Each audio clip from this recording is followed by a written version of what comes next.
నువ్వు చేసినవన్నీ అవన్నీ తప్పులని ఇప్పుడు తెలిసొచ్చిందా? ఇప్పుడు క్షమించమని అడగాలనిపించిందా? ఇదే మాట ఆ రోజు నిన్ను నిలదీసినప్పుడే చెప్పుంటే ఇంత జరుగుండేదా?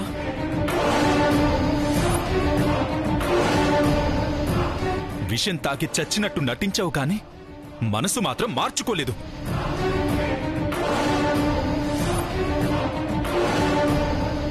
తెలివైందానవన్న పొగరు, ఈగో, దాంతోనే తప్పుల మీద తప్పులు చేశావు. నువ్వు లేకపోతే నిన్ను ప్రేమించిన వాళ్ళు ఏమైపోతారో అన్న ఆలోచన కూడా లేకుండా దూరమైపోయావు.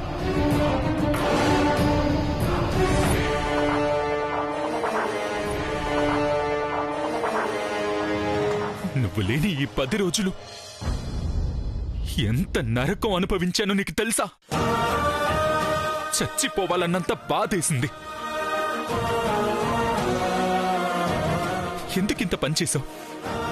ఈ ఒక్క మాట ముందే చెప్పుంటే నేను నిన్ను క్షమించలేననుకున్నావా? నిన్ను వదిలేస్తాననుకున్నావా?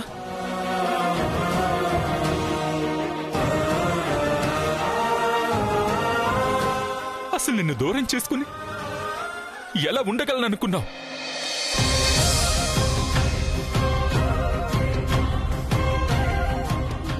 నన్ను క్షమించండి. మిమ్మల్ని చాలా బాధ పెట్టాను, ఏడిపించాను.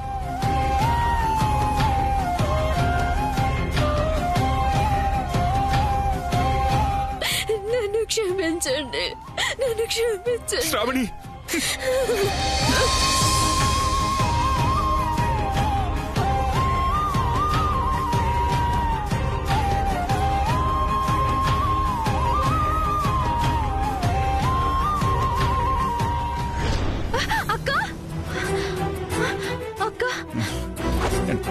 టైలర్, ఏమైంది? ఏం లేదు సారు. అక్క కలేమన్నా కన్నావా?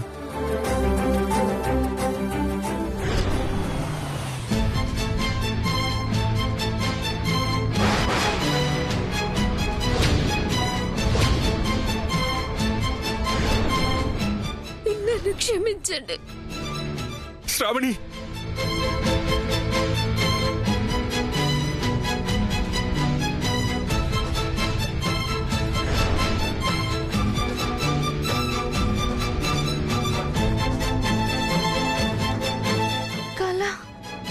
టైలర్, ఏమైంది? ఏం కలగన్నావు? సారు, అక్క బతికే ఉంది, తిరిగి ఇంటికొచ్చింది. అక్క పూర్తిగా మారిపోయింది సారు. క్షమించమని బావగారి కాళ్ల మీద పడింది. బయట జరగనివే కల్లోకి వస్తాయి టైలర్. జరిగితే బాగుంటుంది అనిపిస్తుంది, కానీ జరగవు. నువ్వు పడుకో. నాకెందుకో అక్క ప్రాణాలతోనే ఉంది అనిపిస్తుంది. తను మారిపోయి తిరిగి వస్తుంది, మారిపోతుంది అనిపిస్తుంది సారు. నువ్వు ఇంకా ఆ కల్లో నుంచి బయటకు వచ్చినట్లు లేవు టైలర్. చనిపోయిన వదిన తిరిగి రావడం ఏంటి? అయినా రాకూడదనే కోరుకో. ఎందుకంటే వదిన చేసిన తప్పుల్ని ఇంట్లో ఎవరు క్షమించరు. వదినకి ఇంక ఇంట్లో స్థానం ఉండదు.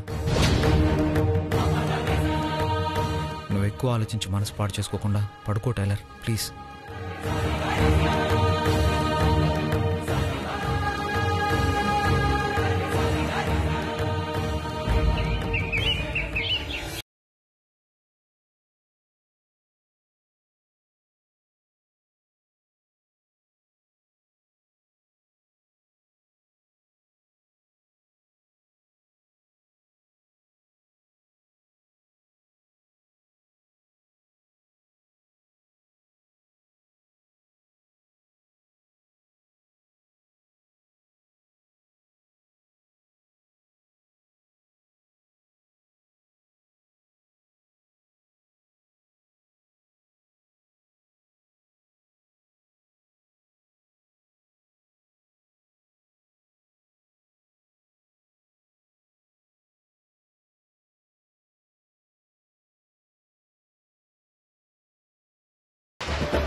అవుతుంది, చెప్పాను కదా.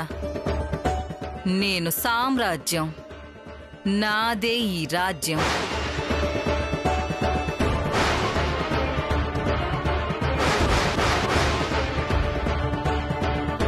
అమ్మా,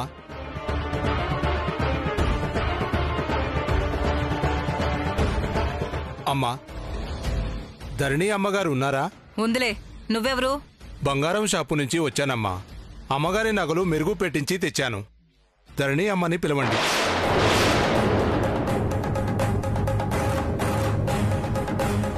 ఏదో పనిలో ఉందిలే, నాకిచ్చిపో. మీకా? మీకు ఎలా ఇస్తాం? మీరు ఎవరు? నేను ఎవరా అంటే ఈ ఇంటితో ఏం సంబంధం లేకుండానే ఈ ఇంట్లో ఉన్నా అనుకుంటున్నావా? నేను వేదవతి చెల్లెల్ని. అంటే మిమ్మల్ని ఎప్పుడూ ఈ ఇంట్లో చూడలేదు కదమ్మా. అంటే ఈ ఇంటికి ఎవరెవరు వస్తారో ఎవరెవరు వెళ్తారో అన్నీ నీకు తెలుసా? వచ్చి నీ దగ్గర హాజరు వేయించుకోవాలా? ఇమ్మని చెప్పాను కదా, ఇచ్చి వెళ్ళు. లేదమ్మా, ఇంటి పెత్తనం ధరణమ్మదే. ఆమెకే ఇచ్చి వెళ్తాను.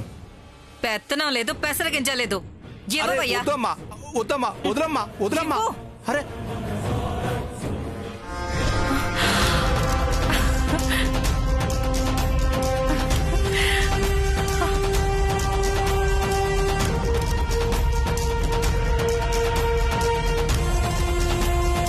భలే ఉన్నాయే. చూస్తావేంటి? ఇచ్చావుగా, వెళ్ళు. లేదమ్మా, మీరు అంత ఆశగా చూస్తుంటే నగలు ఇచ్చేవాళ్ళలా కనిపించడం లేదు. నేను వెళ్ళాక నగలు ఇవ్వలేదని చెప్తే ఇవ్వమ్మా, ఇవ్వు.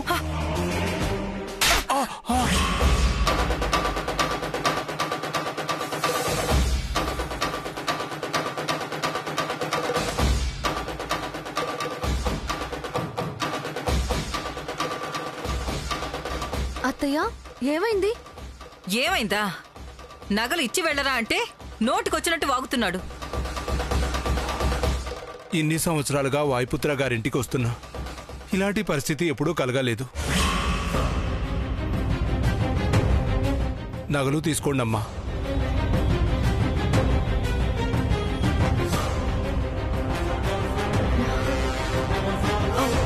ఆవిడేదో తెలియక చేయి చేసుకున్నారు, క్షమించండి.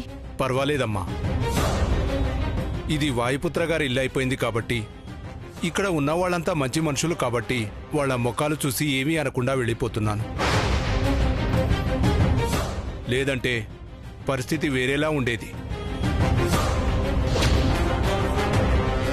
ఈ ఇల్లు దేవాలయం లాంటిదమ్మా. ఈ ఇంటికి ఈవిడ కరెక్టు కాదు. జాగ్రత్తమ్మా.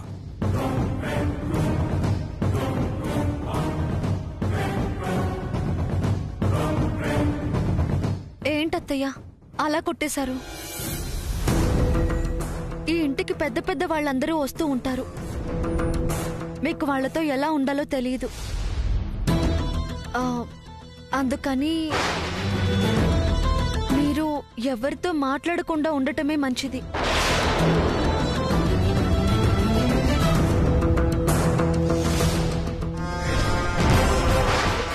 ఏమే, నాకు ఏమీ తెలీదా? ఎవరితోనూ మాట్లాడకూడదా? నీ చేతిలో పెత్తనం ఉంది కాబట్టే ఇంట బయట అందరూ ధరణి ధరణి అంటున్నారే. ఒక్కసారి నా కొడుకు నా దారిలోకి రాని, ఈ ఇంటి పెత్తనం కాదు, పని మనిషిని చేసి ఆడిస్తాను.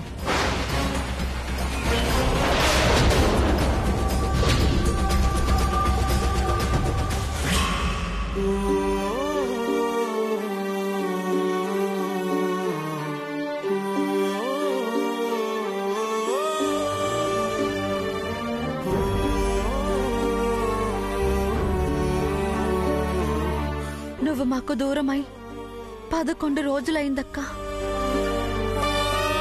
ఈ రోజు పిండం పెట్టే వరకు నువ్వు మా మధ్య తిరుగుతూ మమ్మల్ని చూస్తూ ఉంటావని తెలుసక్కా. నువ్వు ఎందుకిలా చేసావన్న కోపం, బాధే తప్ప నీ మీద ఎవ్వరికీ ద్వేషం లేదక్కా. నువ్వు మంచిగా మా మధ్య ఉంటే బాగుండేదక్కా. ఉన్నన్నాళ్ళు ఎలాగో మనశ్శాంతిగా ఉండలేకపోయావు. నీ ఆత్మైనా శాంతించాలని కోరుకుంటున్నాను. సరే పంతులు గారు, మేము టైంకి అక్కడ ఉంటాం.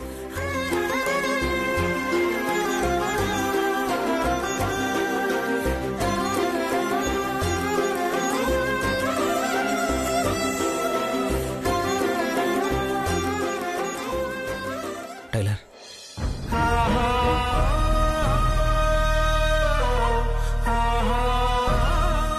పంతులు గారు ఫోన్ చేశారు. 11 గంటలకల్లా అక్కడ ఉండమంటున్నారు. అన్నీ రెడీ చేసావు కదా?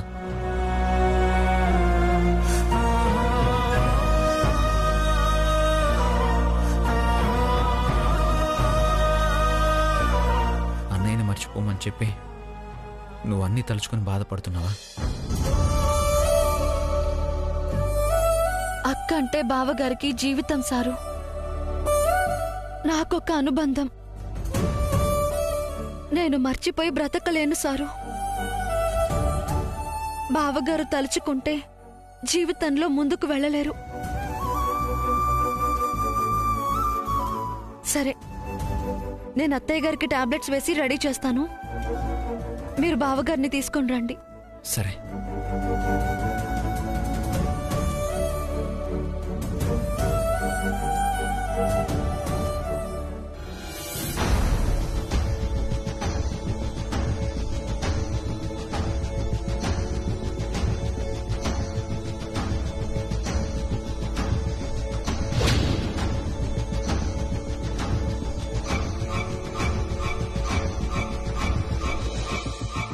ఏంటి సంగం అలా చూస్తూ ఉండిపోయావు? నీ పెళ్ళాన్నిలా పట్టు చీరలో నగల్లో చూసి కళ్ళు తిప్పుకోలేకపోతున్నావు కదూ? సర్లే చూడు, ఎప్పటికైనా నన్ను ఇలాగే చూడాలన్నది నీ కోరిక కదా. ఎలా ఉన్నాను? బాగున్నానా? ఎందుకు బాగోను? ఎప్పుడు నువ్వు కొన్నా ముష్టి 300 రూపాయల చీరలు కట్టి కట్టి ఒకేసారి పట్టు చీర కట్టుకుని నగలు వేసుకుంటే బాగోక చేస్తానా? బావుంటానులే. ఎప్పుడో వదిలేసిన కొడుకును వెతుక్కుంటూ ఎప్పుడే ఇంటికొచ్చాను. నువ్వు బెంగ పెట్టుకోకు సంగం, నీ కోరిక మొత్తం తీరుస్తాను. నీ కొడుకుని దారిలోకి తెచ్చుకుని ఇంటి పెత్తనాన్ని గుప్పెట్లో పెట్టుకుని నీ నిలువెత్తు ఫోటోని ఇంటి మధ్యలో పెట్టి నీకు బంగారు దండ వేస్తాను. సరేనా? మన కోడలికి పిండం పెట్టడానికి వెళుతున్నా. తిరిగొచ్చాక మళ్ళీ మాట్లాడతాను.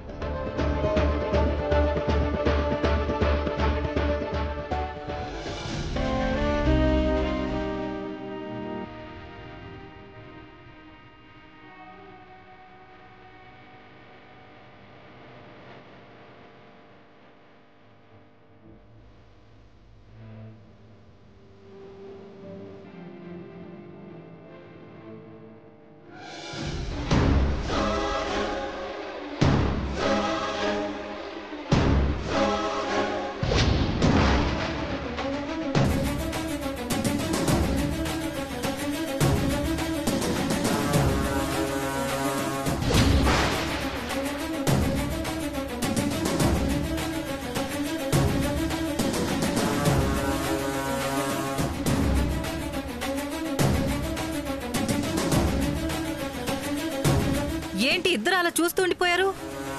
నీ చీరే అక్క, నీ నగలే ఎలా ఉన్నాయి? బాగా నప్పాయి కదా?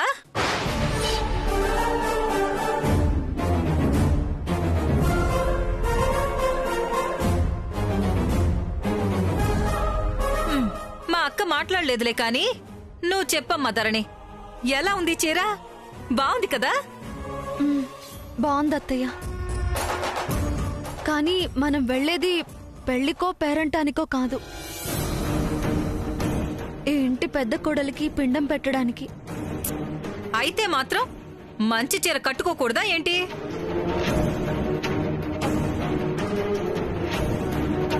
రాజు ఎక్కడికి వెళ్ళినా రాజులాగే ఉండాలి. మన కుటుంబ సభ్యులు ఎక్కడికి వెళ్ళినా ఆ హోదా దర్పం ఉండాలి. అదిగో ఆదిత్య విక్రములు కూడా వచ్చేశారు. టైం అవుతుంది, బయలుదేరదాం.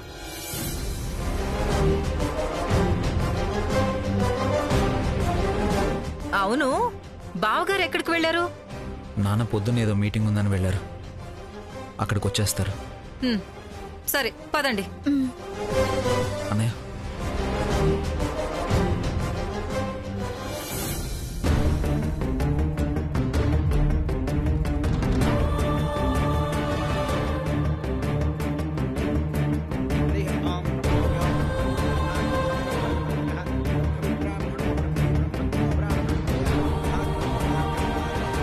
ఓం ఉత్తిష్టంతు భూత పిశాచ నాన్న, నీళ్లు వాసన చూసి వెనక్కేసుకోండి.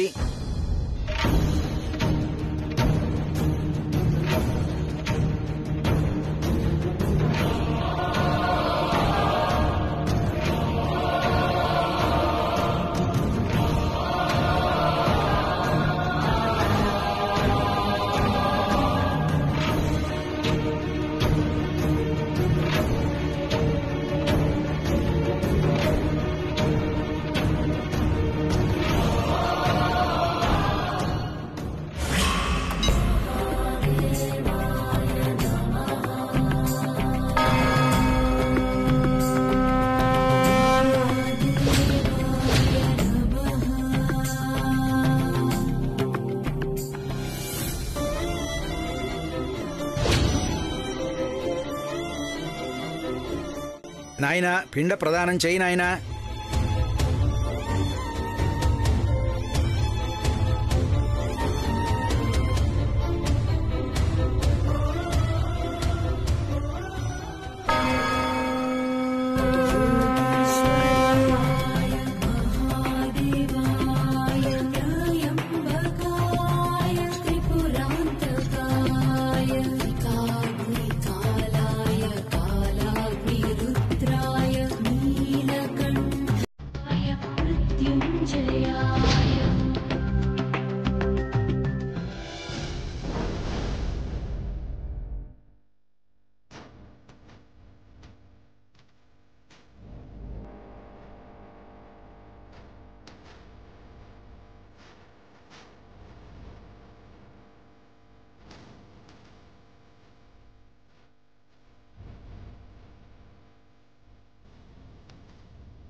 తాండవ కేళి తత్పరం గౌరీ మంజుల సింజిని చతుల లాస్య వినోద